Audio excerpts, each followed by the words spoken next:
Hey everybody, today on the podcast we're going to be talking about something that is even more valuable than your time this holiday season. If you don't believe me, tune in and I've got all the tips for this successful holiday season this year. So grab a notebook, grab a pen, and get ready to get started with Kilee Nickels.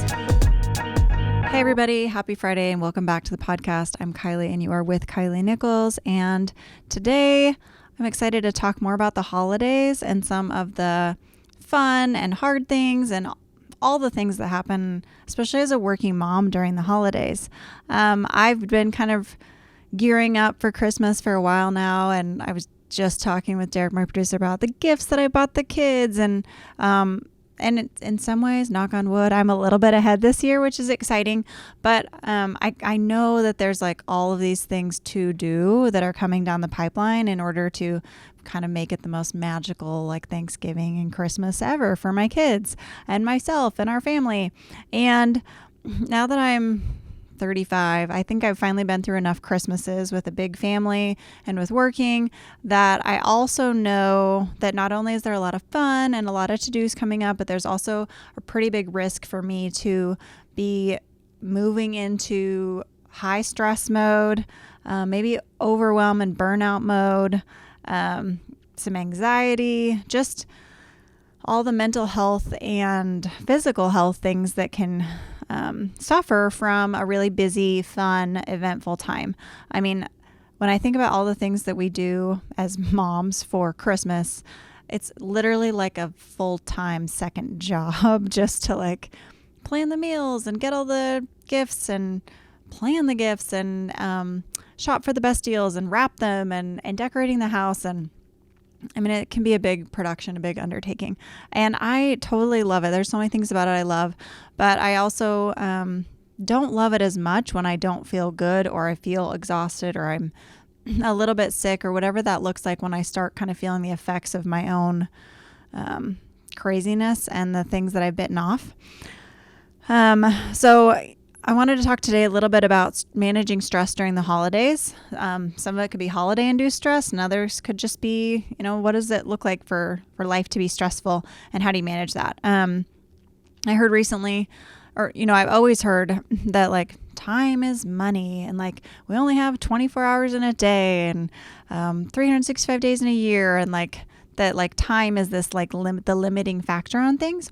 But I recently heard a new thought, which I liked even more, which is really that your energy is money. Like, your energy is what you have a limited amount of or you need to protect.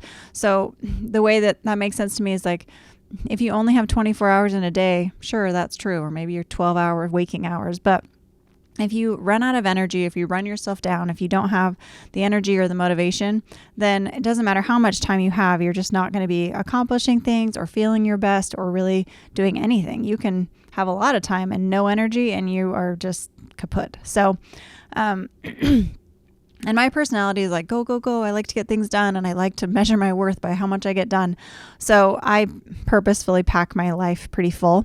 And not everybody does that. Not everybody feels that need, but I think we all can probably relate to feeling like, yeah, I have had seasons where I didn't have enough energy or wasn't protecting my energy. And, I had to miss out on things, or things didn't go like I wanted to. So today I wanted to talk about managing stress, and I do think that relates to energy, because if I'm stressed or if I'm tired, I just do not enjoy things or really feel like myself. And that's honestly what I want for you and for me this holiday season and any time, is just to feel like you can be yourself.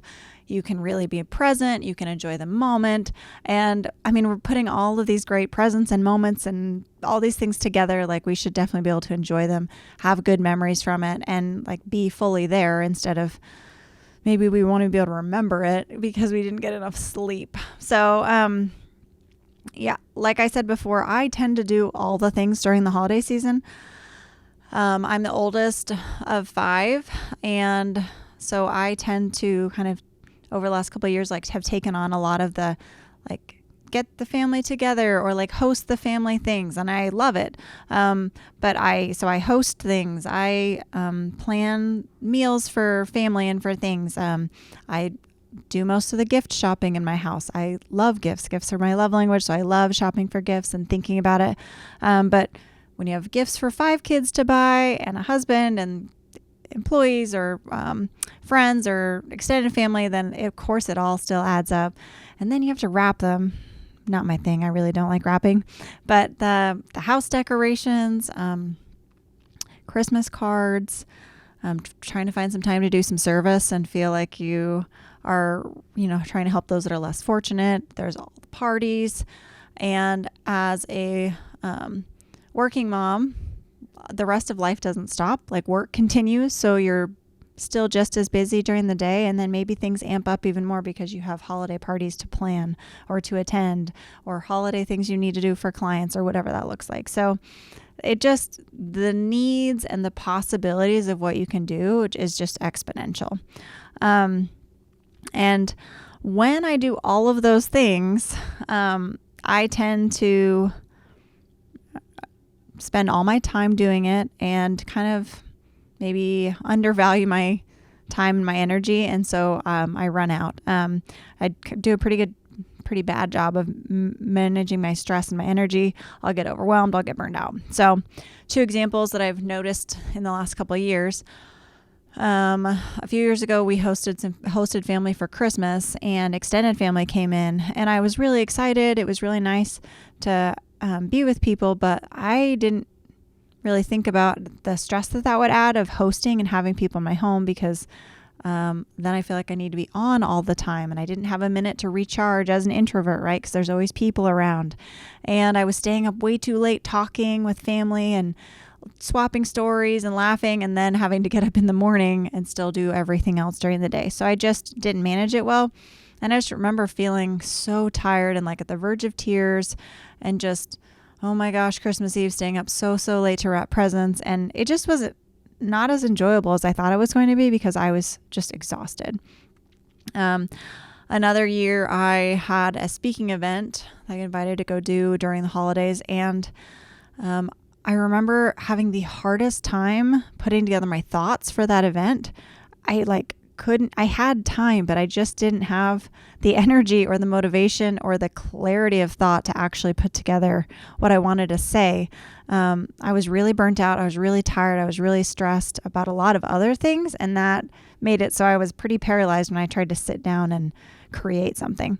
And then I went and did the event, and I was really critical of myself, and also very just overwhelmed and anxious, and I just was not myself. So it was afterwards, I was like, oh my gosh, I hadn't been sleeping, I hadn't been eating, I hadn't been taking care of myself, I'd been going. Like, no wonder I was really frail and fragile, and I couldn't show up as my best self. So that was tough, but a good lesson to learn. So how to get ahead of it and manage it.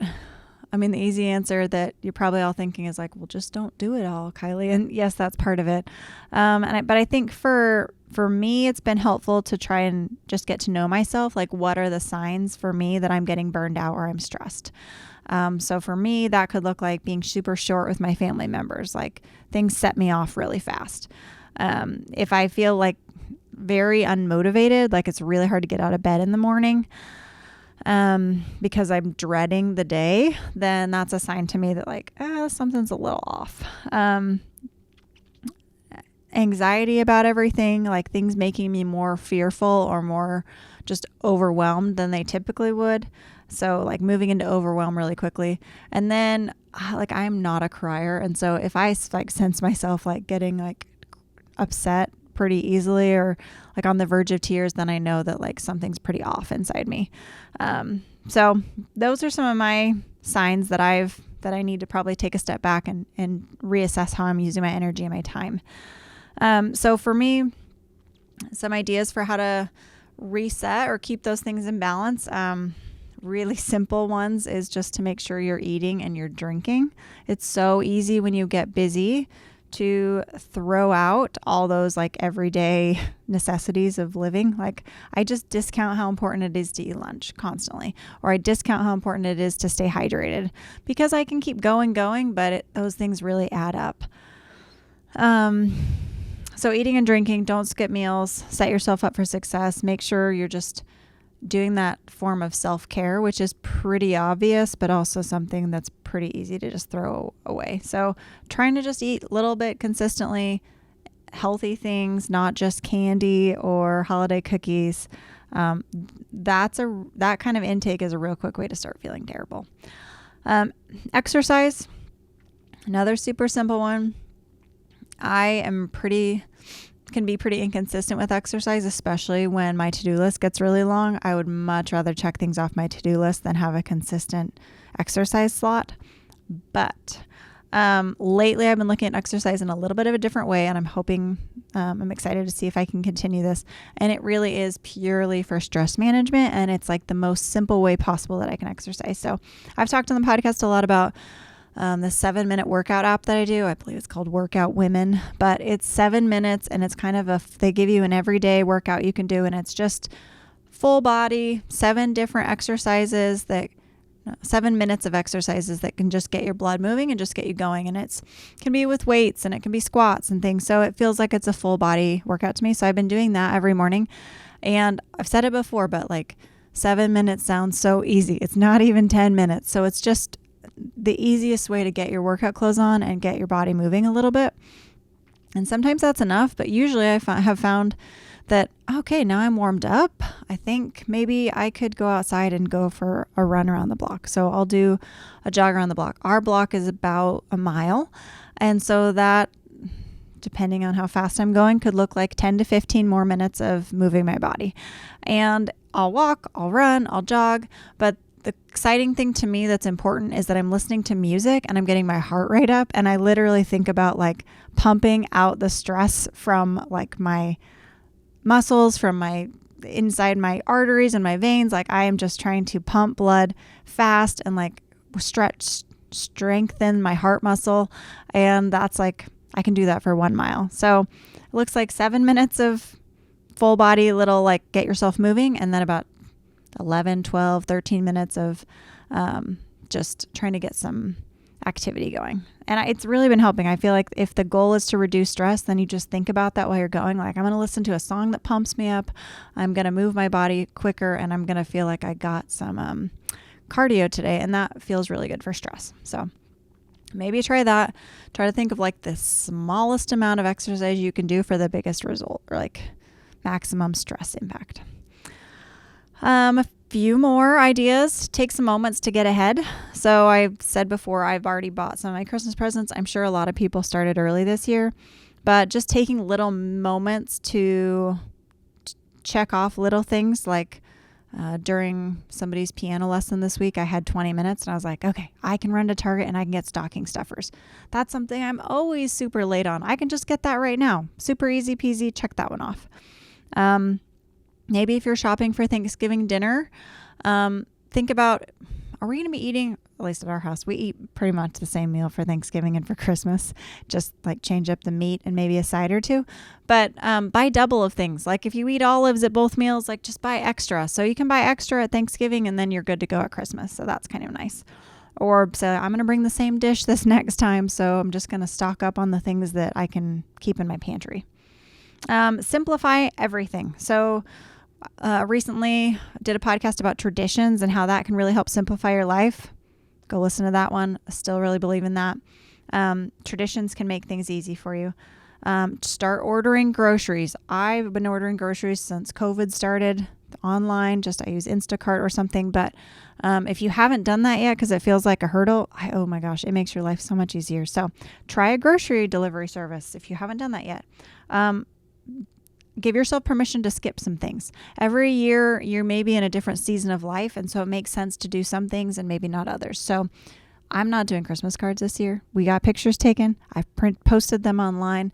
I'll post more online, but I'm not physically printing cards and addressing them and mailing them out to people.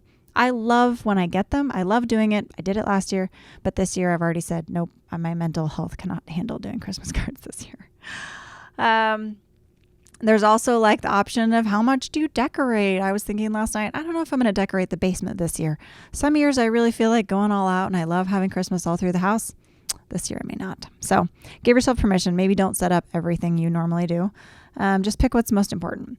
Something else that's really simple. We like to do gingerbread houses. I talked about that on our last podcast, but maybe don't go buy more candy. Just use your kids' leftover Halloween candy. We still have a bunch stashed somewhere. So just like make do with things that you have, and that can create a fun new way to do something. So those are my biggest tips for managing your stress and your energy this holiday season. It really, really comes back to making sure you protect your energy, because you want to always have a full cup to be pouring from.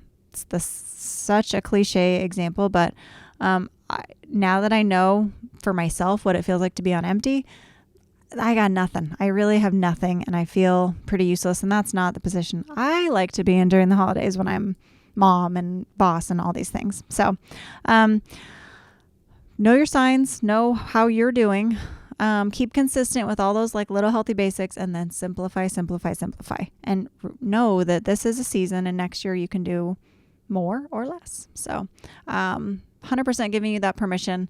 I think sometimes just giving permission or hearing how other people do things can really help you adjust and maybe find your good normal for this year. So I hope that some of these tips helped. I hope that you can enjoy this holiday season, stay refreshed, at least not go into the danger zone. That's probably what I'm trying to promise myself to do. And then learn some things and have a fantastic holiday season with your family. So thanks so much, and I will see you next time.